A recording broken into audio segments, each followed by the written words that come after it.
నమస్తే, welcome to TV 999 news. ఇక వార్తల్లోని వివరాలు చూద్దాం.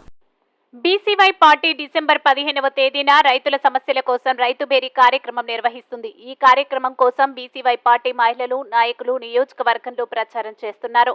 మంత్రి పెద్దిరెడ్డి రామచంద్రారెడ్డి బీసీవై పార్టీకి వస్తున్న ఆదరణ చూసి ఓర్వలేక తన అధికార బలంతో స్వార్థ ప్రయోజనాల కోసం పోలీస్ వ్యవస్థను ఉపయోగించి బీసీవై పార్టీ నాయకులను, మహిళలను అక్రమంగా అరెస్ట్ చేసి బలవంతంగా పోలీస్ స్టేషన్ కు తరలించారు.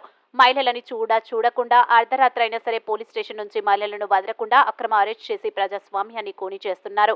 ఈ విషయమై బీసీవై పార్టీ అధ్యక్షుడు రామచంద్రయ్య యాదవ్ కు తెలియడంతో వెంటనే ఆయన అర్ధరాత్రి సమయంలో పోలీస్ స్టేషన్ కు వెళ్లి పోలీసులకు ప్రశ్నించారు. వెంటనే అక్రమంగా అరెస్ట్ చేసిన వాళ్లను విడుదల చేయలేకపోతే రాష్ట్ర వ్యాప్తంగా బీసీవై పార్టీ ఆధ్వర్యంలో ధర్నాలు, బంద్లు చేస్తామని రామచంద్ర యాదవ్ పోలీసులను హెచ్చరించారు.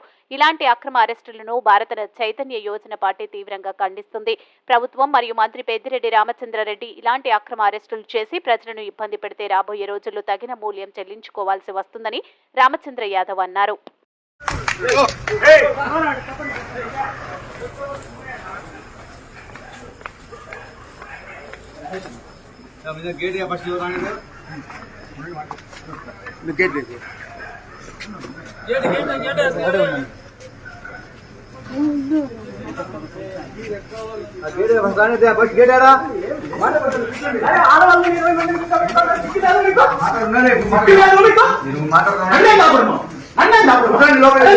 కూర్చొని మాట్లాడతాము. ఏం కూర్చునేది? కూర్చొని మాట్లాడతాము. ఆడవాళ్ళని 11 గంటల వరకు స్టేషన్ లో కూర్చోబెడతారా? కూర్చొని మాట్లాడతాము అంటున్నా. ఏం మాట్లాడేది?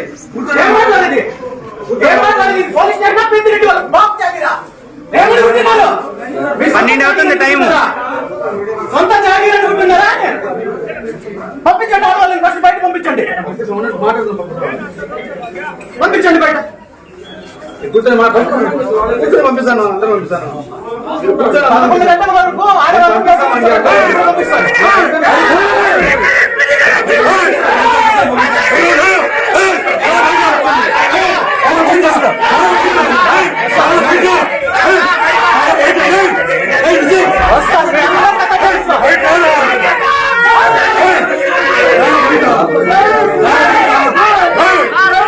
మరిన్ని వివరాల కోసం చూస్తూనే ఉండండి టీవీ 999 న్యూస్.